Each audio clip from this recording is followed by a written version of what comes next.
Killers, decoding the crime verse. 911, what's your emergency?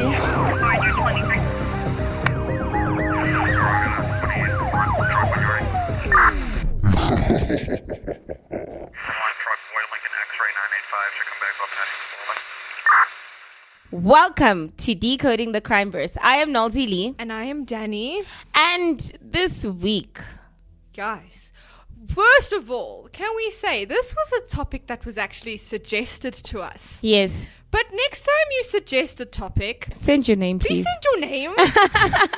Like, we appreciate you, and we love that you actually gave us some interest, because this was interesting. This was a very interesting topic. But we wanted to give you a shout out. Yeah. And we don't know who you are. Yeah. So that was not very smart. I'm just saying. But we are doing the Axeman serial killer. We know you're very lucky you're getting a second serial killer 2 weeks in a row, despite Nolene's protests. Yeah, I don't really like serial killers. Can I please tell you the truth? To be on the crime show, but you know, after I watched this video, because I chose to watch it at night, don't ask me why. You were stupid. I was so freaked out. I literally laid in my room and I was like, the Axeman is gonna come and kill me. This man is like the boogeyman. Yeah, he is. I'm not even kidding. He was. Do you want to tell them? So we are speaking about the Axeman of New Orleans, and he was an American serial killer active in New Orleans, Louisiana, and surrounding communities, including Gretna from 1918 to May 1918 to October of 1919, and press reports during the height of his public panic about the killings mentioned similar murders as early as 1911. Might have been him. But recent researchers have called these reports into question. The Axeman was never identified. The murders remain unsolved. I hate that word. He mainly targeted Italian immigrants and Italian Americans. Now, can I tell you though? I think I like this case also because I liked Jack the Ripper because of its aesthetic. No, I don't. Okay, I've been to New Orleans. It's really cool. It's got this whole like jazz vibe, and it's really nice. Okay, there are some dodgy parts. I'm not going to lie. Okay, we encountered some very weird people. Okay, that I choose to forget. But they make beignets. If you haven't had a beignet, you haven't lived. Don't die until you eat one. I'm just saying. Put it on your bucket list. Well, I'm one of those people. I don't care where you get it. Just get one for yourself. But I feel like it's like in New Orleans, 1990. Like, don't you feel the aesthetic? No. You know what? She doesn't appreciate it, and she doesn't understand my heart. But it's fine. But we move, and we're going to get straight into it with the story, and we're just going to tell you basically what happened. And he was one of the strangest serial killers I think we've ever looked at. And like we said, it started in 1918 in New Orleans and other surrounding areas, and he was a serial killer on the loose that became known as the Axeman. Okay, and literally became a manifestation of the boogeyman, hiding in the shadows type of thing. Okay, he would exclusively attack at night, and he would only strike people who were in their beds. Okay, he was responsible for 12 attacks and killed 6 people. Okay, and here's the thing: he never used his own tools. He only imagine being killed with your own tools. You see, he would only ever use an axe from that person's house. So, note to self, don't keep an axe anywhere. Or knives or guns. Or what if there's let's not do that. A gunman. But you know, it's clever. Yeah. No paper trail. Yeah. Nothing. I mean, if you wear gloves, the only other evidence on that axe would be from the victims themselves. Yeah. I think it's brilliant. Although I don't think he used gloves killer, though.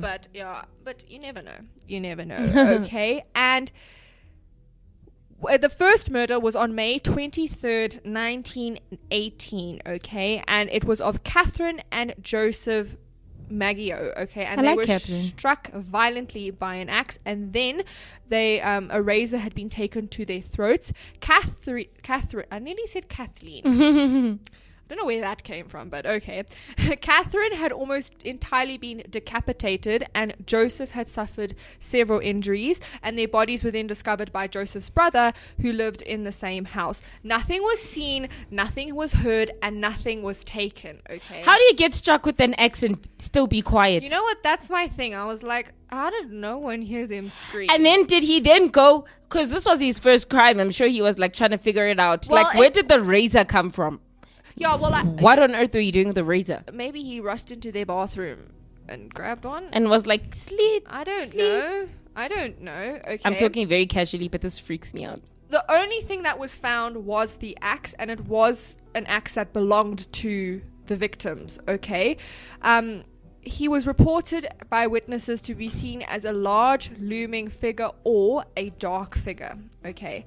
The next attack happened a month later on June 28th, 1918, okay, of Louis Bessemer and Harriet Lowe, okay, and they were discovered by a baker named John Zanka, I think, and he was making his morning deliveries on his little baking cart. Shame. They thought the police even thought it was the baker who did it, and that just makes me sad. And he was just trying to give them bread. That's all. Just doing his job, but don't come in with your stuff. Leave poor little John alone. But maybe it was the baker. No. Okay. My heart was out for John. Okay. And Bessemer went on to survive, but Lowe died 7 weeks later, okay? It was recounted that it was to the police that it was a large white man with a hatchet or / axe who attacked them, okay?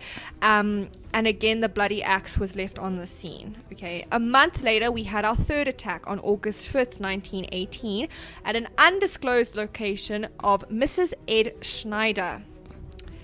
Yes, and she was found by her husband in the afternoon at their home, okay? She survived and was rushed to hospital. How did he know she was sleeping in the afternoon, though? No, I think he attacked at night, and then the husband just only found her in the day. Oh, okay. If that makes sense. Because I was about to say But listen, this woman, okay, she was pregnant. Yeah. Okay, and a week later went on to give have a birth. child. She's legend. My full respect go out to this woman, because I would have been like, I can't do this. I don't want this. And I promise to be through something that traumatic, where you have just nearly been cut to pieces, and go out and have a child. Props to the baby too. I mean, the baby came out no scratches. You. I'm sorry. This woman, top tier. I'm just telling you, like, flippin' hell. Okay. 5 days later, on the 10th of August 1918, an 8-year-old Joseph Romano, okay, was found by his nieces after they heard him struggling and his head had been bashed in. They apparently saw the attacker and described him as tall, heavy-set, wearing a dark suit and a black slouch hat. I don't actually know what a slouch hat is. Like, if you're a killer, you can't wear something. What is a slouch hat? I don't know. Probably like slouches at the top. I'm intrigued now. Please Google. I want to know what this hat looks like. Okay. Unfortunately, Joseph died 2 days later. Okay. Now, during this time, actually in August, the New Orleans State's newspaper wrote, armed men are keeping watch over their sleeping families while the police are seeking to solve the mysteries of the axe attacks. Extra police are being put to work daily. And these type of things in the newspaper actually had an effect, because for 7 months, the attacks stopped. Kind of like... No freaking ways he was wearing this. Let's see. No freaking ways. No, let me see. No freaking ways. You're no serious. No. It's a beanie that slouches all the way to the... No ways that's this... Oh, never mind. I think that's a better... Like a cowboy hat. Yeah, that's sort of... Yeah. The beanie one is The beanie one is not a thing. I don't think that would have been in fashion in no, not at all. 1919. Okay, and like I said, the attack stopped for 7 months, okay? And then the next attack ended up being on the March 10th, 1919, of the Cortimalingala. That is, I think, how you say it.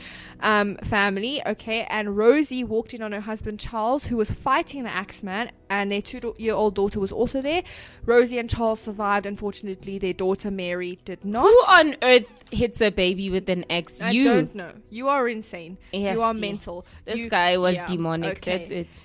The axe once again belonged to the family. Now, here's where things get interesting, okay? Because 5 days later, the New Orleans newspaper received a letter from the apparent Axeman. And we are going to decode this letter because I feel like there's some interesting pieces. Yeah. Okay, so I'm going to read it. Hottest hell, March 13, 1919. Esteemed mortal. Okay, first of all. Okay. That's your title. Esteemed mortal of New Orleans, the Axeman. So basically, he's calling the people of New Orleans mortals. So he obviously believes he's some supernatural being. Okay. They have never caught me, and they never will. They have never seen me, for I am invisible, even as the ether that surrounds your earth. Isn't the ether the stuff with lightning? Isn't you know ether that a smell gas? of lightning? Do you know what I'm talking about? Is ether not a gas? It's with lightning. I know ether is associated with lightning. We are going to Google it because while our she science. Googles that, I will carry on reading. I am not a human being, but a spirit and a demon from the hottest hell. I believe you. Yeah, listen. I'm what the New Orleans, that did not come out.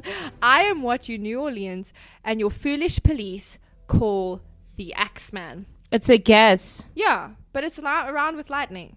They say nothing about lightning. I promise you. I promise you. I know these things.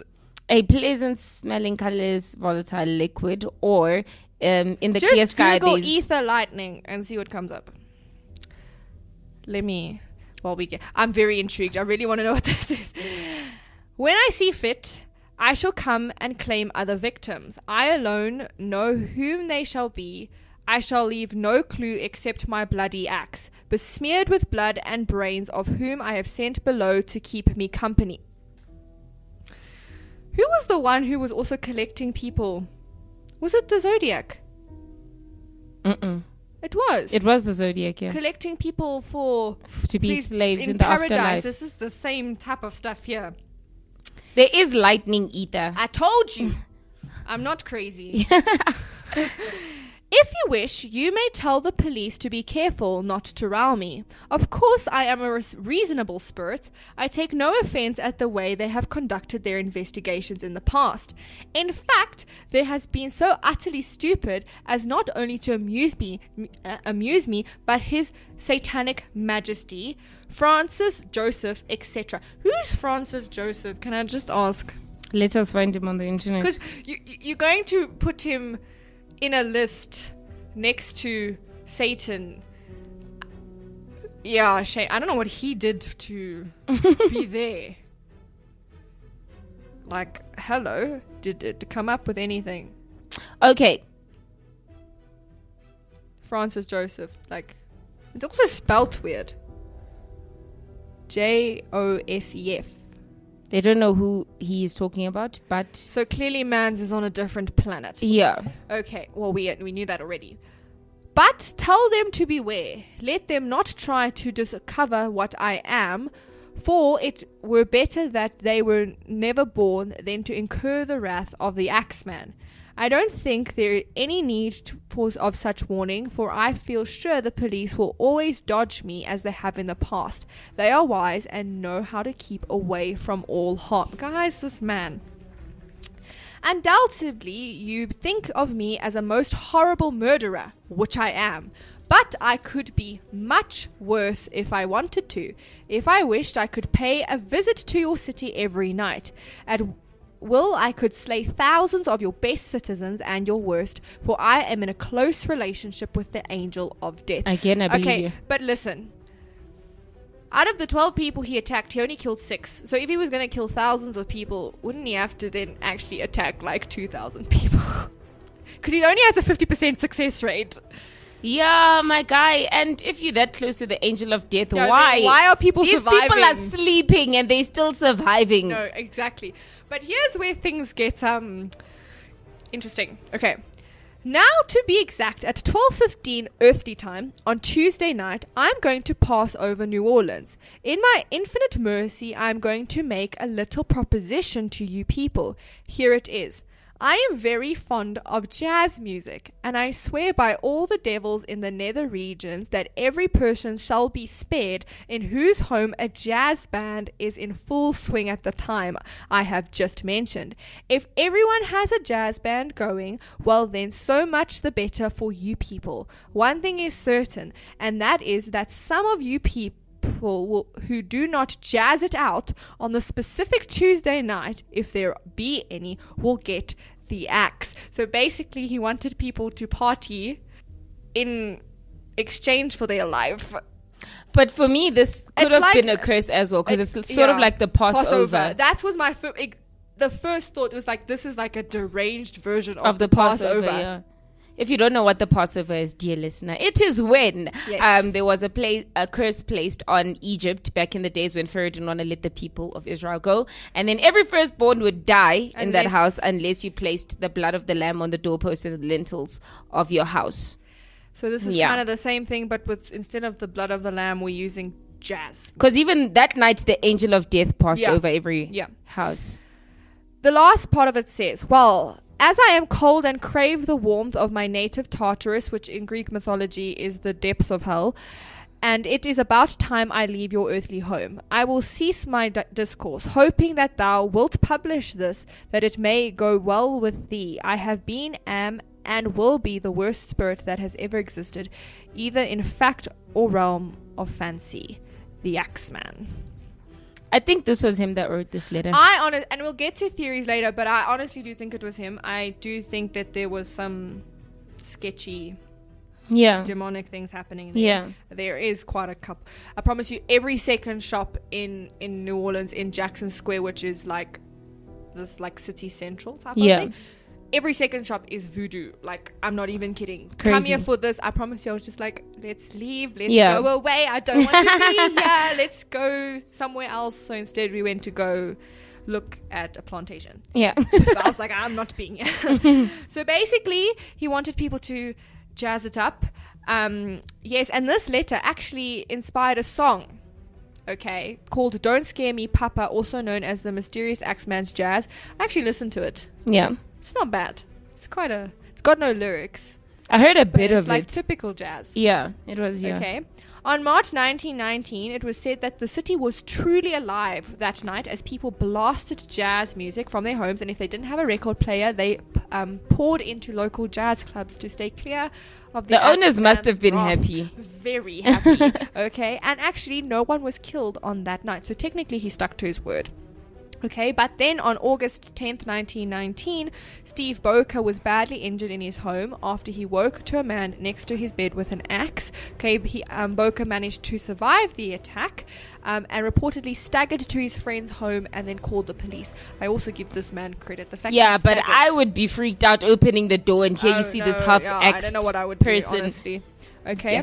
2 months later, on October 27th, 1990, the suspected Axeman killer attacked Esther and Mike Pepitone. Okay, Esther reportedly woke around 1 a.m. To hearing her husband screaming, so she rushed to him. He had been struck in the head 18 times and died 2 hours later. Okay, Esther said she saw 2 people in the bedroom who then fled the scene, and that was the supposed end of the Axeman killing spree. Now, the theories. Should we go through the theories and we'll say our own theories? Yeah. Okay. So there we have 3 theories for you. And the first theory was that it was not all the works of one man. Okay, that there was several people that kind of just hopped onto this like thing of the Axeman. Okay. Some speculate that Mike Pepitone was killed by the mafia due to his father having killed someone in the past.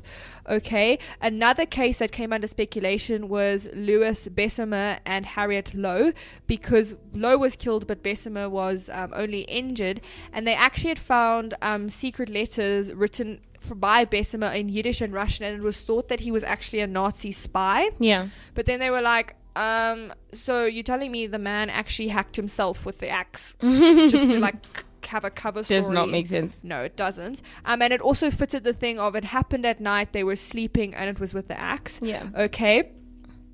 So there's also theories that speculate that there were many copycats. So that's the one theory, that it wasn't one person. People just kind of like hopped onto it and were like, okay, let's do this. Yeah. Wada. Okay. The second theory, which is that the Axeman was actually a supernatural figure who could slip through the entranceways because he could like grow small and then like grow big, kind of like Ant-Man. Yeah. Yeah. I don't know. I feel like there was some demonic things happening, but I don't think it was a supernatural figure. Does that make sense? Like, I feel like it was a human, but if he was possessed, and that is a different story. Yeah. I don't think it was some... We never know. We never know, but still. And the third theory actually is a suspect called Joseph Momfrey, okay? If we look at the last case, Esther, she obviously survived and her husband did not. Esther then later moved to Los Angeles and married another man named Angelo Albano? Bano, I don't know how you say that, but anyway. Okay, however, on the second anniversary of Mike's death, Angelo disappeared and was never found again. Esther had recalled that before she got married, Angela was having problems with this man named Joseph Mumfrey, who actually had ties to her other husband, Mike. Okay, and she told the police how he came and threatened them for money and things like that. He even said to her if she didn't give him the jewels, he would kill her in the same way he had killed her husband. Okay, she later ended up shooting him in the face with a revolver. Yes. Yeah. Yeah. Okay. She was arrested, but then claimed that he was the Axeman who had killed her first husband and come back. And then she actually got acquitted for his death. Okay. There were other things that could have suggested that he was the Axeman. For example, he was in charge of a blackmailing gang in New Orleans who preyed on Italians. And like we said at the beginning, the majority of his victims were Italians. Okay. And also he was in and out of prison. And the times he was out of prison coincides with the dates of the attacks. But other than that, there's actually no direct link or direct evidence to link him to the crimes. And there's also the question, Esther said there were 2 people in her room, not one. So, do you have a theory? Because I have a very nice theory that I'm very convinced I have about. a theory. Okay. I think my theory is... Don't take my theory. Can I just say, though, on the last guy, I don't think it was the last guy, because the Axeman never No. negotiated with people. Yeah, He just or got went in there back and for killed. someone. Why go back to someone who You're already attacked? And how did you find her again? Exactly. And liar. And Anyway. you haven't killed in 2 years, and now you're suddenly going to go all the way to Los Angeles. Yeah, and then ask her for jewelry, because Exactly. he was never a thief. No, he was a murderer. Never took anything. Yeah. My theory is that it was a skinny, scrawny man. Right. Okay. As in, he was short, he was skinny, and he just didn't feel manly at all. Okay. And then he made a deal with the devil Okay. that he would increase and become a big, large man. Mm-hmm. But in order for this to happen, he would need to kill people. That was the deal with Satan, because okay. Satan demands blood. Yes, yeah. So what would happen is the skinny, scrawny man would break a hole in the doors, because in most of the houses there was a little hole. One of the door compartments was broken off, but it was very small.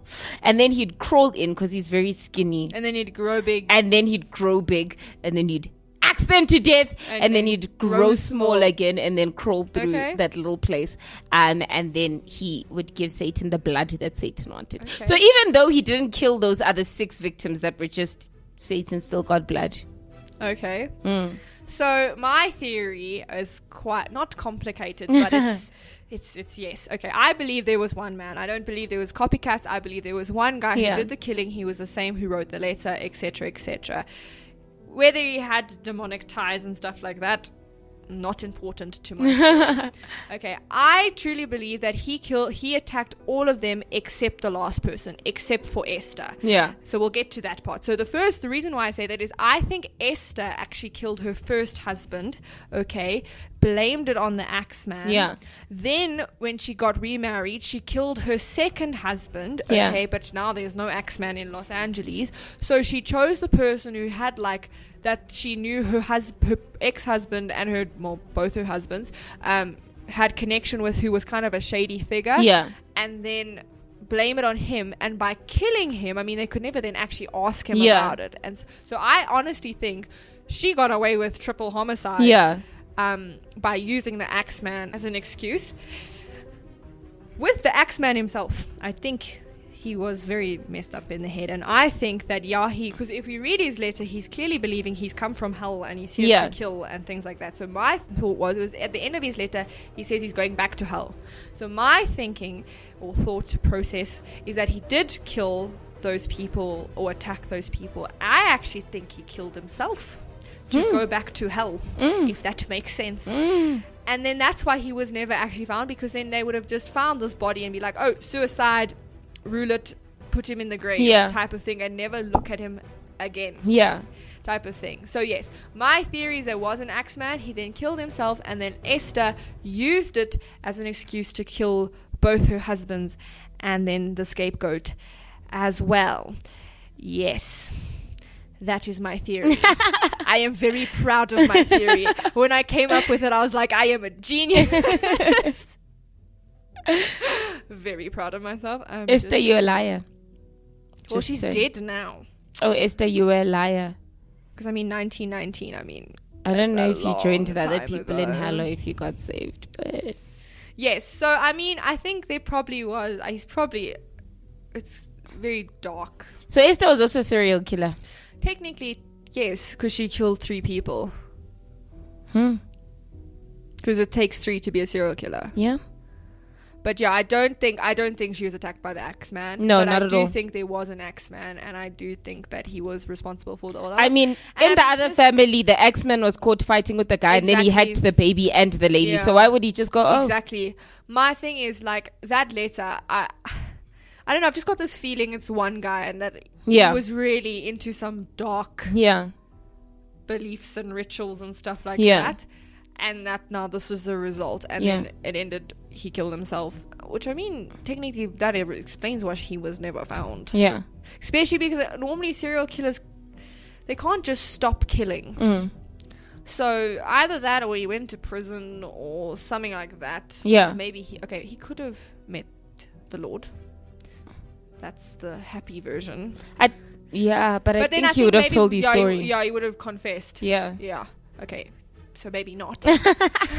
But yeah, it was very interesting. So thank you, whoever you are, for suggesting this. We are grateful. And thank you. Please note you are allowed to suggest topics. Please note, don't suggest topics like this because I couldn't sleep. Do suggest. She was stupid enough to do it at night. That's not your fault. That's her own fault. That's your fault. But also, please send your name, because we're technically giving you a shout out without actually shouting you out. Yeah. So, yes. But thank you. And I thought it was very interesting. Yeah. I enjoyed it.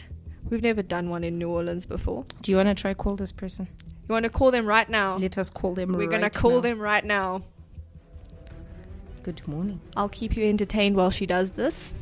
I don't know. Let me tell you about some things in New Orleans. We went to the Garden District. I saw Sandra Bullock's house. Lovely. Why does she stay there? It's a really nice house. Oh, never mind. I went to the cemetery because in New Orleans, the cemetery, they can't bury people under the ground because of the floods.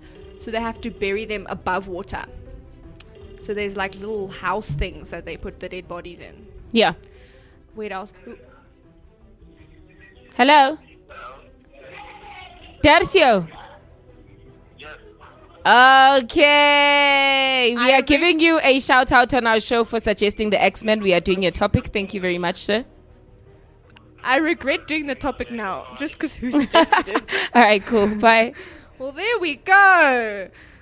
Damn, I retract my thanks.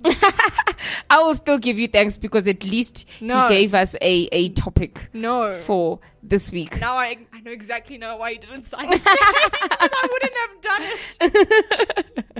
I would have said no. Okay, that makes She has personal issues with him, so if he disappears, goes missing, anything, we all know. If he goes missing, I have an alibi. I'm kidding. Okay, well, thank you so much for the topic. We hope you enjoyed this week. But for another week, no mourners, no funerals.